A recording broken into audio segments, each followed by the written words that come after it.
Misiones para hablar de esta mujer que ven aquí, Soledad, una mujer que vivía con su pareja, un oficial de policía, que este verano se fue de vacaciones a Brasil. Cuando regresó, pocos días después de haber vuelto de este viaje de placer, Soledad Machuca apareció muerta en su casa, en la casa donde vivía junto a su marido, un oficial de la policía de Misiones. ¿Qué ocurrió a partir de ahí? Obviamente un duelo, el dolor terrible. Se hablaba de que Soledad había muerto por un virus que probablemente había contraído durante aquel viaje a Brasil. Se la sepultó como si hubiera sufrido una muerte, digamos, natural, en el sentido de derivada de una infección no violenta, pero sí obviamente inesperada. ¿Qué ocurrió en los últimos días, Sole? Se hizo un nuevo análisis forense a partir de toda una serie de indicios que vamos a empezar a desandar y se determinó que Soledad Machuca había sido asesinada, había sufrido compresión en su cuello y había muerto asfixiada, y que en este trámite había tenido que ver primero su pareja policía y en segundo lugar su suegra, la madre de su marido, quien habría ayudado a encubrir lo que había pasado. Este caso empieza a salir a la luz ahora, Sole, y obviamente empiezan a hablar los familiares. Claro, a ver, todo esto que la justicia avanzó, logró avanzar a partir de escuchar a la familia, a una familia que no le cerraba la situación, que le quedaban dudas y que por eso insistió. Mauro Machuca es justamente el hermano de Soledad. Mauro, muy buenas tardes.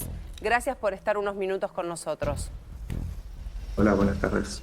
Bueno, contanos cómo estás a partir de todo esto que se descubre ahora y cómo se llegó a investigar más. ¿Esto tuvo que ver con una duda de ustedes como familia? Esto se inició como una muerte dudosa y al término de 24 horas ya cambió la carátula. Y a las 48 horas fue detenido ya la pareja de mi hermano. ¿Alguna vez habías desconfiado, sabías que había un tema de violencia entre ellos? ¿Algo en esa historia y en esa relación a vos como hermano te hacía ruido? Sinceramente no. Era una relación que obviamente que a puerta cerrada es privada de cada uno. Pero no, nunca vi. A ver, uno siempre ve roces con su pareja normales, por así decirlos, donde sí, por ahí uno alza más la voz que otro, pero no más que eso. O sea, a nosotros nos tomó por sorpresa todo este tipo de situación. Mauro, ¿cómo te va? Primero, obviamente, te mando un abrazo. Lamentamos mucho acá lo que ha ocurrido con tu hermana, con Soledad. Sabemos que era docente, que era preceptora, que tenía solo 35 años, que era muy joven, la verdad. ¿Cómo te enteraste vos de su muerte? Vamos a cuando todavía no se sospechaba que hubiera sido un asesinato. ¿Nos podés contar un poco la situación de cómo te llegó a vos la noticia de que tu hermana estaba muerta y qué te dijeron en un primer momento sobre su fallecimiento? Sí, cómo no. Mira, yo ese día estuve hablando con mi hermana durante el día. El último mensaje que intercambiamos fue yo calculo que 16 horas más o menos, del día 25. Y porque yo estaba coordinando con ella porque iba a hacer un viaje y le tenía que traer unas cosas que ella había visto y bueno, demás. Y a mí el que me informó del fallecimiento de mi hermana fue su pareja. El oficial Gustavo Cardoso, estamos hablando. Su pareja, sí, su pareja fue el que me llamó y me dijo que mi hermana se había ido. Y lo primero que se me cruzó por la cabeza es ¿qué pasó? ¿Se pelearon? Dije. Claro. Y me dice, no, se murió. Y bueno, y yo estaba acostado ya con mi nene porque eran las 10 y 18 minutos de la noche. Y bueno, pegué el salto de la cama, mi señora no entendía nada. Y bueno, no sé, entré en un estado de shock que Y mi señora ahí me agarró, me contuvo un rato, o sea, me pidió que me tranquilice. Pero te detengo un Y bueno, segundo. Esto quiere sí. decir que entonces si ella había supuestamente enfermado por un virus, vos no estabas al No, tanto no, de este proceso. O sea, no, vos lo no te del habían virus no tiene nada avisado. que ver. A ver, contanos No, un lo del poquito. virus. El virus no tiene nada que ver. Yo también estuve en Brasil este verano y también me agarré el virus. Estuve 4 días con vómito, con diarrea, con malestar y después de 4 días me recuperé. Evidentemente a mi hermana sí la agarró un poco más fuerte, pero no más que eso. Yo la había visto por última vez físicamente a ella el día sábado. Claro, pero cuando muere, ¿por qué muere? ¿Cuál es la causa que te dicen a vos como hermano, que te dice justamente la pareja de Soledad? Él lo que me dice que él la encontró así, o sea, directamente yo puntualmente no hablé con él porque ese día, si ustedes vieran la cantidad de policías que había desfilando por esa casa, era increíble, era increíble. Yo cuando llegué había un solo móvil con dos policías, un masculino y un femenino.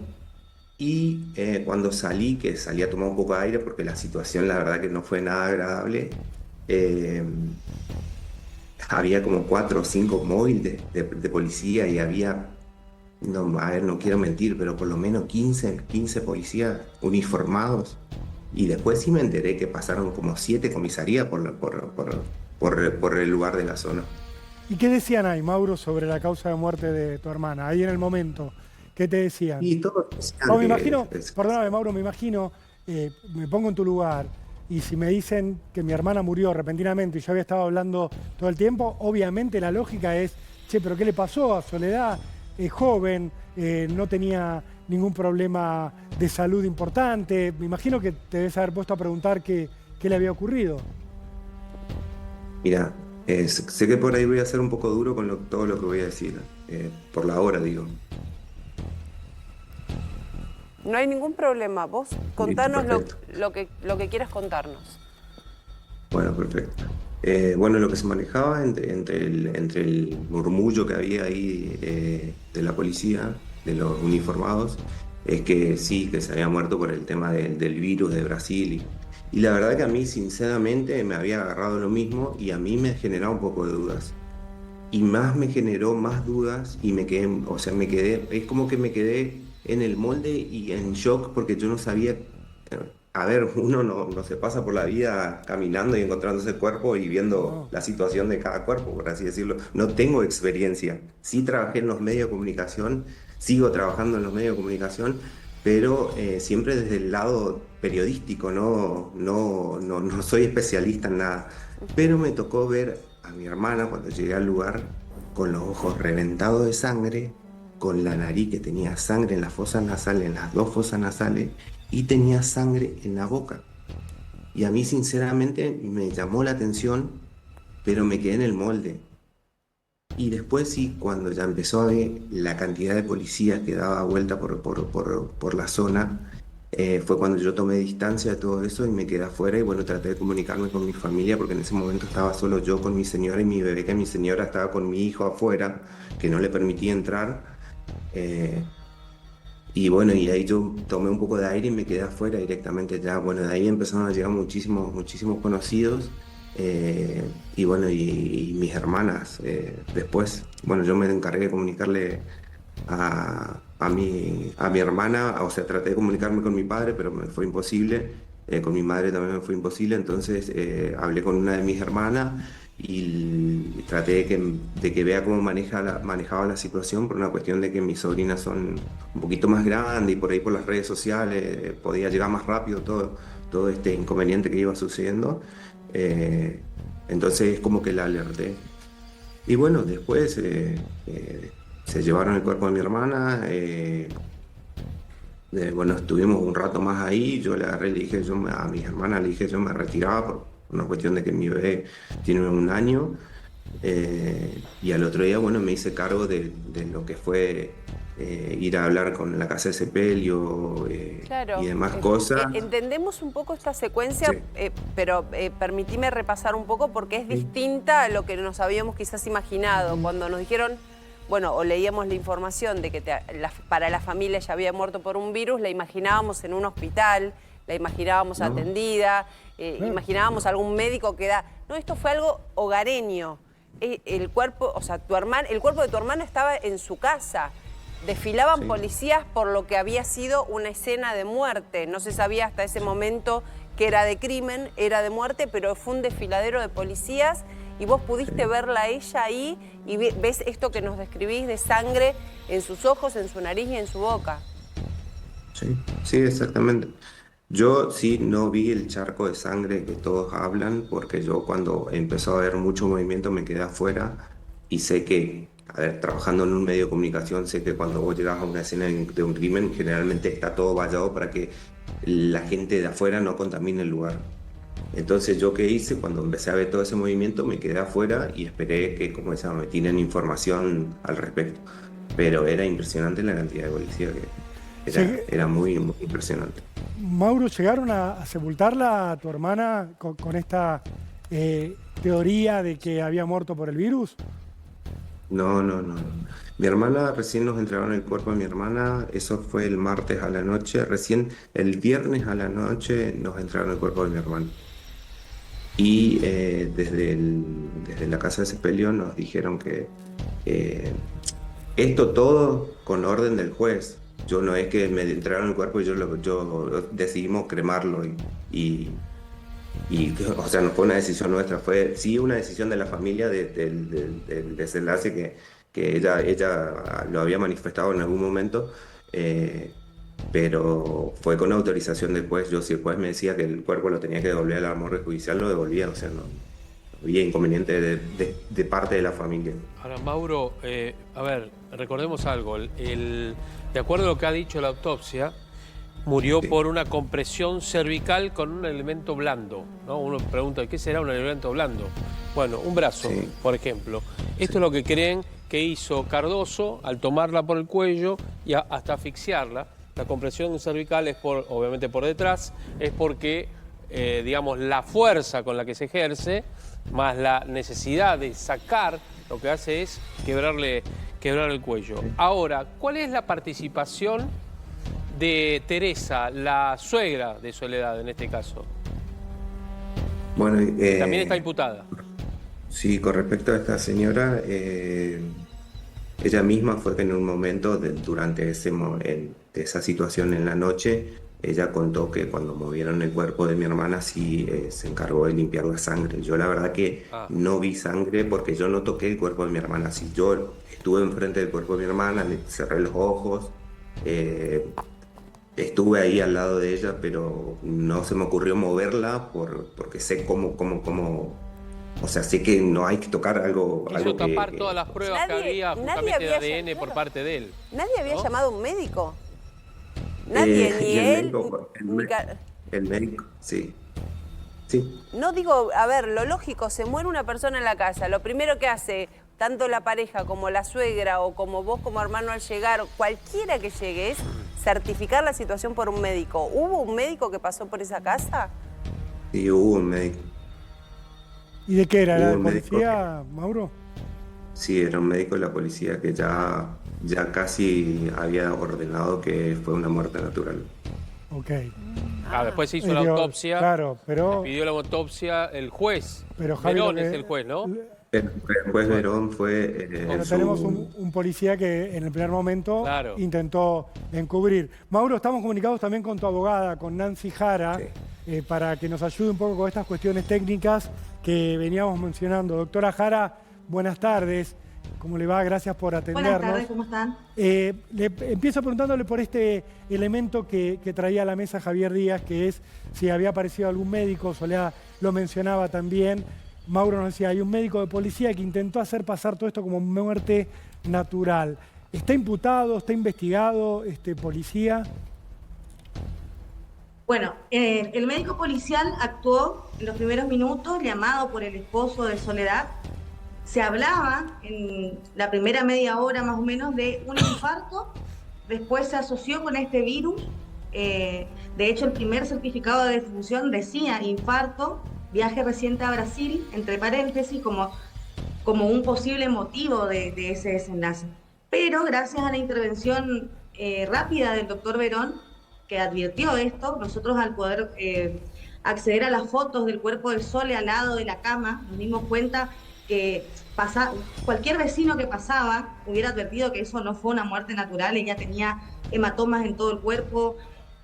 No sé si pudieron acceder a parte del informe, tenía hemorragias nasales en los ojos, los oídos, había despedido sangre por la boca, tenía roto abajo un brazo, tenía una hemorragia estomacal. O sea, fueron muchísimos los signos de violencia que manifestó el cuerpo, y lo que más llamó la atención, que se había asociado en principio con un posible desmayo por el virus, era que ella tenía un traumatismo de más de 4 centímetros en la cabeza. Un golpe. Que no fue el que ocasionó la muerte, porque, como bien dijeron, ella muere por quebradura cervical a lazo blando, que estimamos que fue con el brazo del propio imputado. Se entiende. Y el rol, le pregunto por el rol de la suegra de la víctima, de Teresa. ¿Está imputada por encubrimiento ella? Le pregunto porque entendemos que no es imputable una persona que encubra a su propio hijo. ¿Por qué en este caso sí lo estaría y cuál es la situación? Bueno, con mucha certeza y con mucha claridad, entendiendo que no puede ser imputada como encubridora justamente por el vínculo con su hijo, ella está sindicada como partícipe del hecho, así que ya fue llamada a indagatoria, se rehusó a declarar y nosotros estamos insistiendo, porque esperamos eso para ya la elevación a juicio, que se amplíe la indagatoria de esta mujer. Bueno, si tiene que cumplir prisión efectiva hasta el momento del juicio, por supuesto está en edad de hacerlo. Hay testigos, inclusive familiares directos, que reconocieron en sede judicial que esta mujer limpió la escena, que limpió sangre y fluidos del cuerpo. Perdón, doctora, pero a mí me llama mucho la atención, porque siento como que este caso, a ver, es muy difícil simular una muerte. Tienen que haber muchas personas cómplices como para simular una muerte. Mauro nos describía un montón de policías, como 15 policías pasando por esa casa, más la madre, más la pareja. Todas estas personas decidieron hacer algo tan grave como encubrir un crimen, una mujer que estaba toda golpeada con sangre por sus orificios nasales, por boca. Es muy, muy extremo, digamos. Muy burdo también, ¿no? Sí. Realmente nosotros, desde el primer momento, cuando empezaron a salir a la luz estas cosas, estábamos espantados. Yo tenía la obligación de comentarle a la familia, no sabía cómo hacer, porque aparte nos conocemos de toda la vida. Fue muy difícil, pero el velo se fue corriendo, no existe crimen perfecto. Mucha gente también se lavó las manos. Cardoso está preso desde el 27 de febrero y si de nosotros depende va a seguir así, porque la casa se manifestó, el cuerpo de Sole habló, inclusive en los pasillos del juzgado, la propia defensa habla de un crimen, sí, porque ahora se reconoce que existe. Primero se negaba, primero hablaban de que era una muerte natural, que no podía haber sido.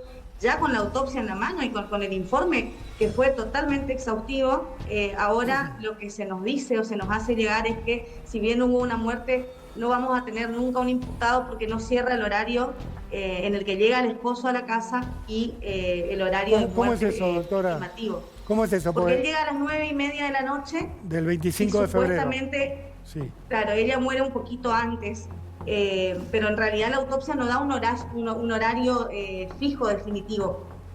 Quieren sembrar la duda razonable, pero bueno, hay ADN de ella en el cuerpo, o sea, en la persona de él, en la ropa, en el uniforme de trabajo, los puntos de sangre de la casa, si se pudiera ver en la prueba de luminol, la verdad que es espantoso. O sea, nosotros accediendo a esas imágenes no podemos entender cómo todavía se puede poner en duda. Y bueno, pero el juez evidentemente... fue contundente. Sí, ha habido un encubrimiento. Quiero sumarlo al doctor Roberto Cazorla, que nos acompaña acá en el piso. Doctora Sicha. Tengo acá mi... Dale, Mauro. Lo que sí quiero aclarar yo, porque yo fui el único que vio el cuerpo de mi hermana, y todas esas lesiones que la doctora menciona, a simple vista no se veían.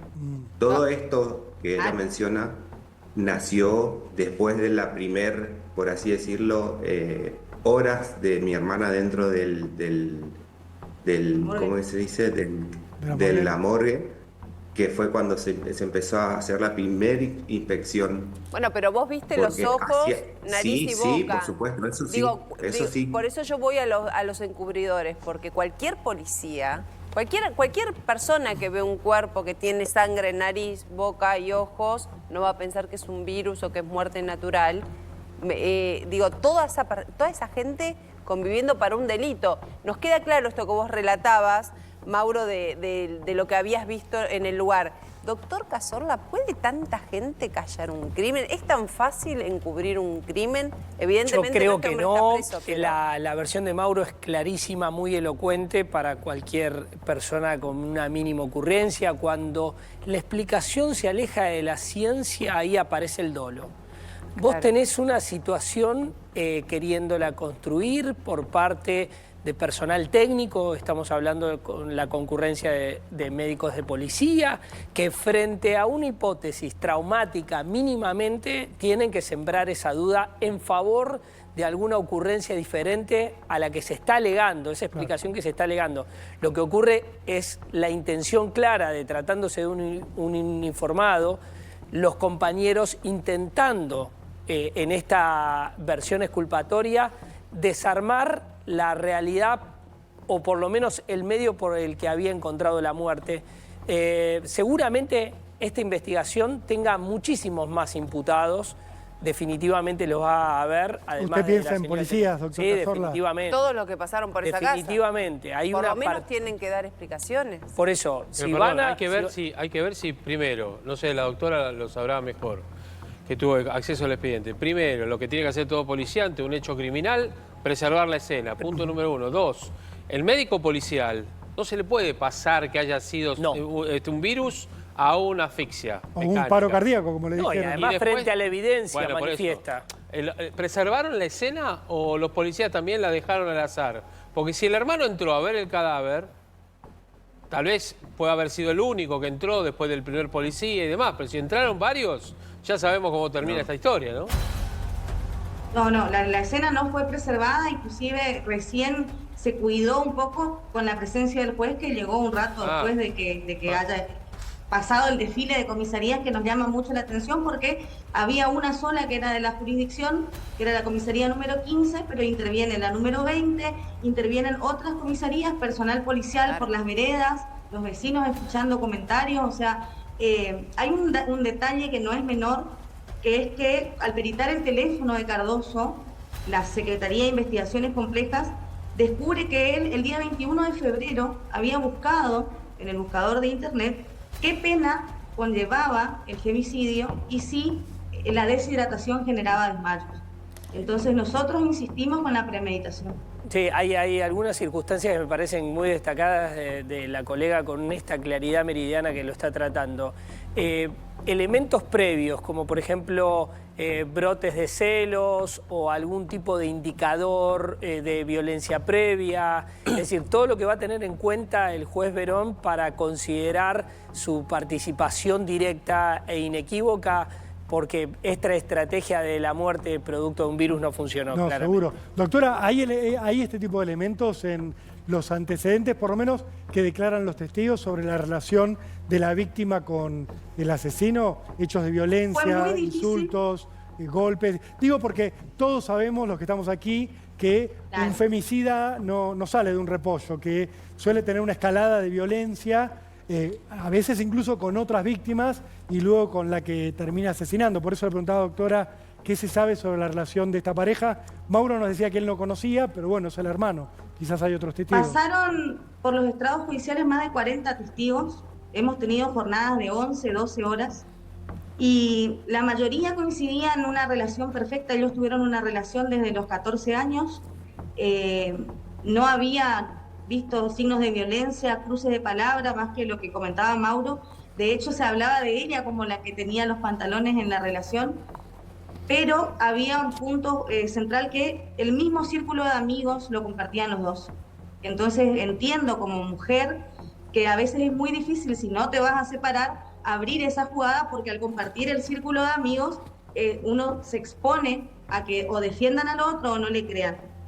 Recién se pudo hablar de violencia intrafamiliar cuando declararon los compañeros de trabajo de Soledad que no eran amigos de Gustavo Cardoso, que sí tuvieron la libertad de decir, bueno, nosotros vimos una fiesta donde él les tiró del brazo, vimos en otra oportunidad que él la sentaba enfrente y la manejaba con la vista, y cosas así que fueron corriendo, sí, este velo de la violencia que ella sufría, y que fue muy difícil también. Después me tocó a mí hablar con las amigas de Soledad porque me cuestionaban el hecho de lo que había salido a la luz, no descreyendo de mi palabra, sino porque querían entender esta situación, y fuimos reconstruyendo entre todos un infierno que no era conocido por nadie, más que uno o dos compañeros de trabajo que tampoco advirtieron algo tan grave que les haga esperar este desenlace. ¿Y qué Cuando rol pasa le dan? lo de la muerte de Soledad... Perdón, ¿sí? ¿y qué rol tiene la madre de él? ¿Es solo esto de ir, limpiar la escena, ni más ni menos, ¿no? Es algo inmenso Sabemos dentro de lo que es un que crimen. en 2 oportunidades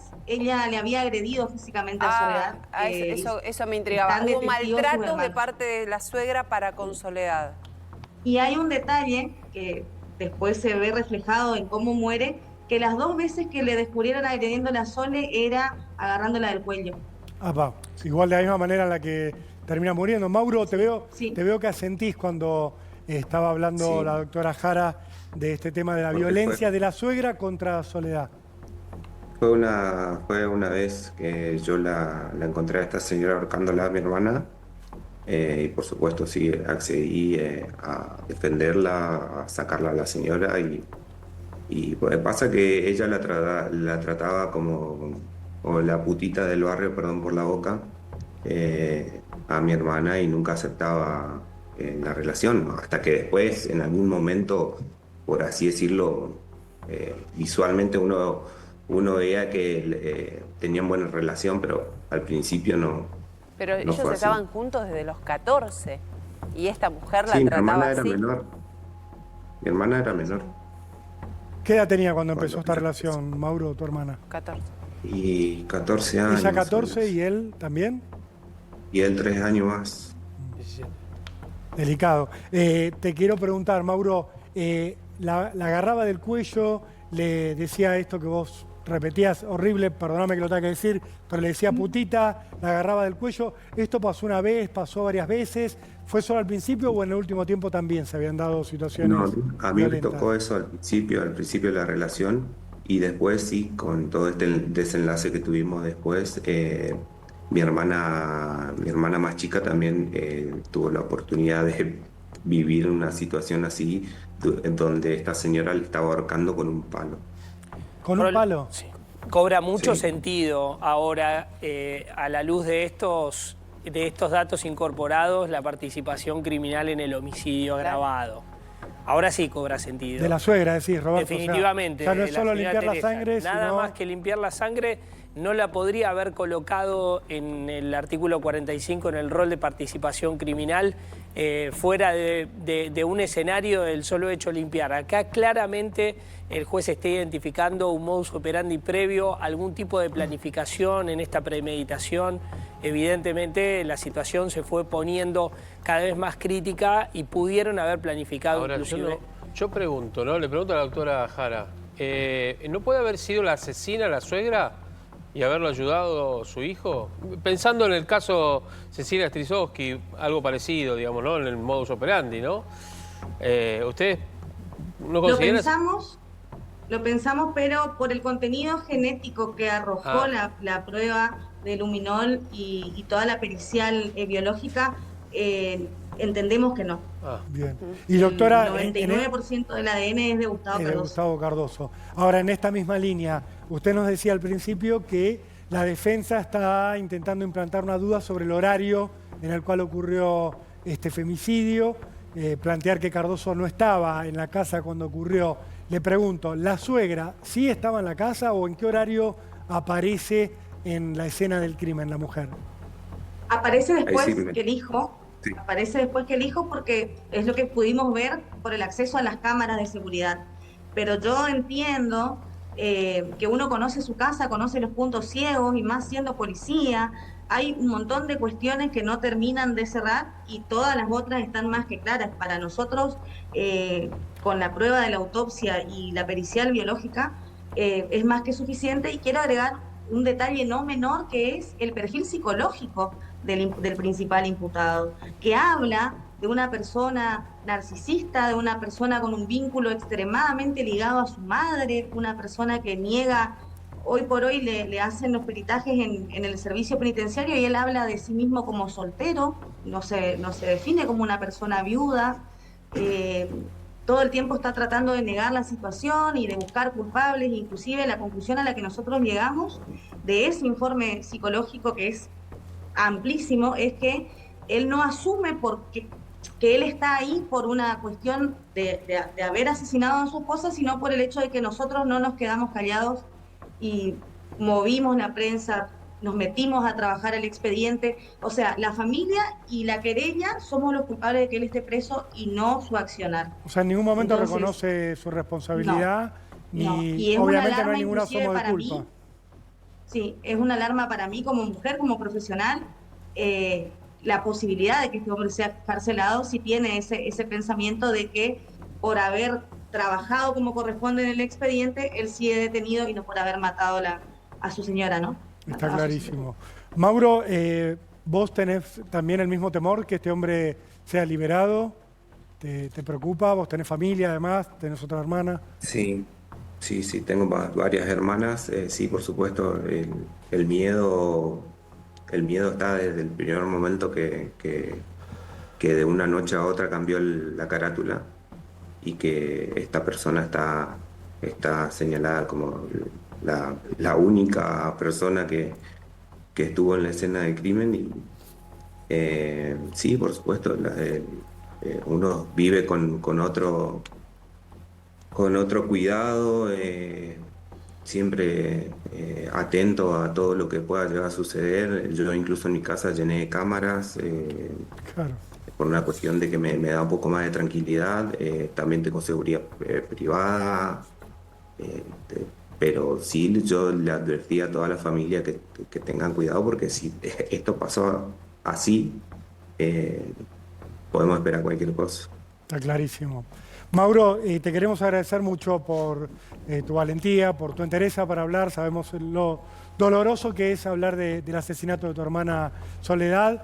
Aquí estamos para tratar de ayudar a que haya justicia. Muchas gracias, Mauro, y muchas gracias a la doctora Nancy Jara, que te está acompañando. Estaremos en contacto para seguir el devenir de esta causa contra Gustavo Cardoso y contra Teresa Correa, la suegra de la víctima y el marido. Muchas gracias a los dos. Gracias a usted.